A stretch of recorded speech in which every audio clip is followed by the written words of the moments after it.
Welcome to our Energy Connect studio. I'm delighted to have sitting next to me Dr. Houda Ben Jannet, General Director, Observatoire Méditerranéen de l'Énergie, OME. Good morning. Thank you so much for taking the time out on this busy day 2 of Egypt's 2022. Thank you for having me with you. Thank you for the invitation. Could you outline for us the purpose of OME? Well, OME is, we've been celebrating our 30th anniversary last year. And so this is the organization which gather energy actors, energy companies and actors in the Mediterranean region. And our objective is to promote cooperation between the energy countries and companies, of course. So we are the voice of the energy industry, and we are at the same time think tank. And if we have to make it in a resume, we will say we are the partner for the energy transition in the Mediterranean region. Okay, great. And what sort of activities are you specifically working on to promote this cooperation? Is it a mixture of things? Absolutely. So we are doing it through a gathering platform, as I say, as the voice of the energy industry, based also on our think tank activities. So we are contemplating and analyzing the energy Mediterranean situation for more than 30 years now. And from there we draw the main messages in how to go further and how to promote sustainable development by the end of the day in the region. So we are making it through our analysis studies, but also through the gathering platforms and through voicing the energy voice and point of view of the industry towards authorities and European Commissions, etc., and COPs as well. Yeah. Well, dialogues are really important. Absolutely. And and you mentioned COP there, and obviously Egypt is going to be hosting Sharm el-Sheikh at the end of the year. We are delighted. How important is that for Egypt hosting it, but for Africa? It is very, very important, and we are delighted. And of course, we will be at the rendezvous. Yeah. Actually, OME is an observer, so we are accredited by the UNFCCC. We've been participating in many COPs, and including in, I would say, two major participation of OME was in COP24 in Marrakesh, when we started presenting our view and dialogue among how to reach the energy transition in the Med. And last year in COP26, we've been there to discuss how to promote cooperation. And the conclusion was that we need to foster cooperation. So we are doing it by ourselves within the actors, but we have other organizations that are doing so, and we have agreed that we need to close cooperation. For COP27, so we will be at the rendezvous as well with takeaways on how to go to the near zero carbon, to the zero carbon scenario. And so the road is, we have plenty of opportunities, but of course many things to discuss on how to get there in a fair and just and inclusive way. Okay, and I mean the few stands down from us is the EMGF, the Eastern Mediterranean Gas Forum.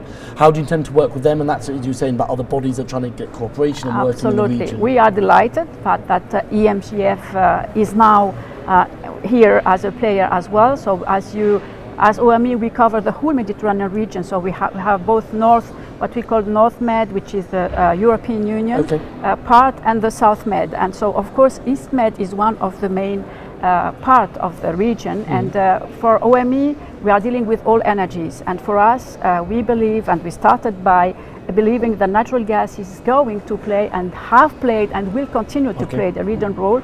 And so the fact that East Med Gas Forum exists, we see many synergies among the two organizations in terms of dialogue, but also in terms of analysis. We do perform in-depth studies, prospects, so we will be delighted to work with them, but also to elaborate common activities and also be active all together in order to compare and to discuss so that we can go further, because we strongly believe it is very important. And so we started already, and we will be delighted to strengthen cooperation with them. Okay, look forward to seeing that. And you mentioned there gas, and gas is going to remain really important for this region, isn't it? And do you see it as becoming sort of the clean energy fuel of choice? Absolutely, we strongly believe in that. So we have organized at the 30th anniversary of OME last December a conference in which we discussed what is the role of energy of gas in the energy transition. And one of the sentences that my chairman said is, if we don't take care in the right way of gas, we are going into trouble. So this summarized the fact that, of course, we need, and we are all embarked in the energy transition, and we need energy efficiency, we need renewables and new technologies. All of them will play a leading role in order to achieve what we all look for, which is the energy transition. Yeah. But this has to be done also with natural gas, because this is at the end of the day a sort of I would say we have the chance to get it in the region, and the south is going to more than double its energy demand.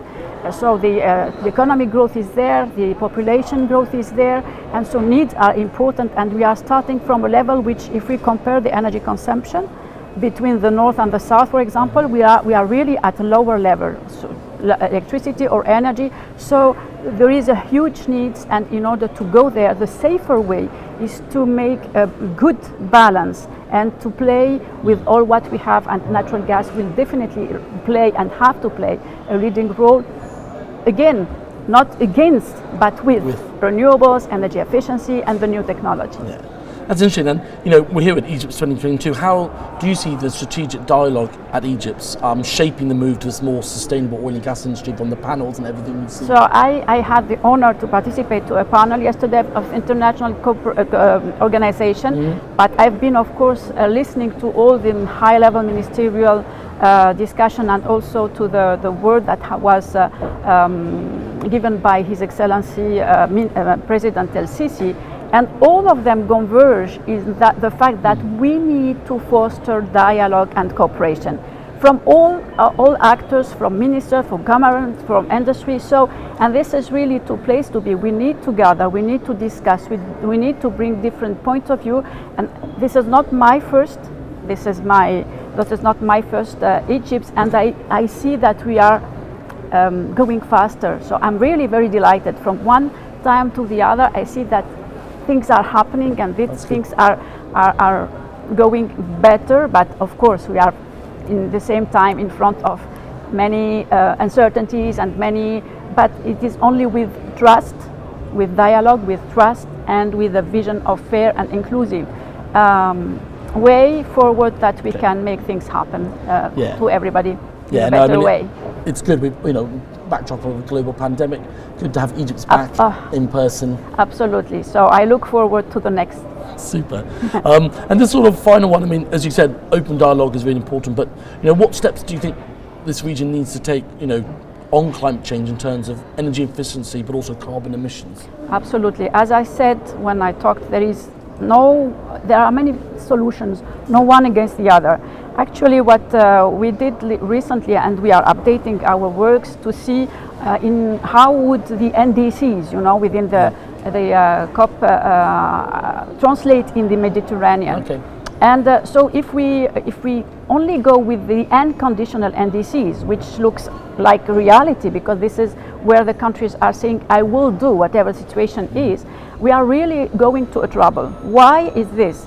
The Mediterranean used to have a big concern, which is energy security. And on top of that comes the issue of climate change. And the Mediterranean is known as the hotspot. Yep. The IPCC is telling us you are the region which will suffer the most. So if you don't do anything, in order to curb, though you will have a trouble. And I think that we all agree, we are living it now in our life. So the region has many opportunities. A big potential for energy efficiency, huge potential for renewables, natural gas, of course, and the possibility of expanding to new technologies, because we have plenty of people as well, and financing can flow, hopefully. So we have the ingredient for it. But if we look at what is business as usual trend, so this would translate in more than doubling of CO2 emission in the South Med. For the whole regions, more than 30% of CO2 emission increase, so bad. And very bad, very, very bad is the energy dependence. Because at the present, so the energy dependence is much more in the north, and the south has an energy dependence at the whole, but relatively slow. But if we go with these trends, we are going to have 40% of energy dependence, and mainly in the south region. So we may imagine the impact also on the geopolitical aspect. So we cannot afford. For that, we cannot afford, and the options are there.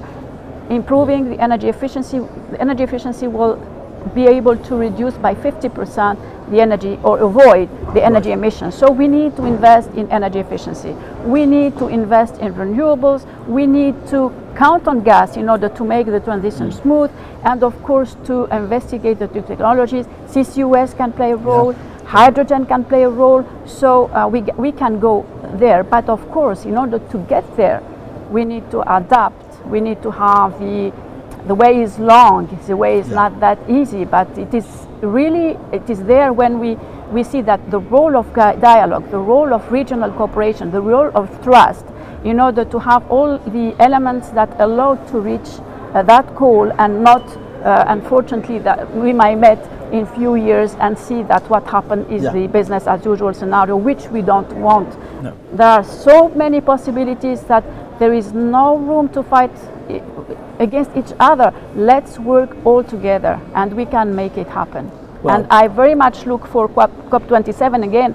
I said, because vision and leadership, and yesterday I saw vision and leadership. So that is why during the panel they say, what do you see as risks? I said, I see opportunities, because when leadership are there, of course things are very difficult, but it makes things happen better than when we don't have it, and we have it. Great. Well, nice to end on an optimistic note. And as you said, it's going to be a busy year in the pathway to COP27 in Sharm el-Sheikh. And we will be there. We are working already. Perfect. Great. Well, Dr. Houda, I really appreciate you popping by the Energy Connect studio on day 2 of Egypt's 2022. Absolutely. Thank you for the invitation. Thank you very much.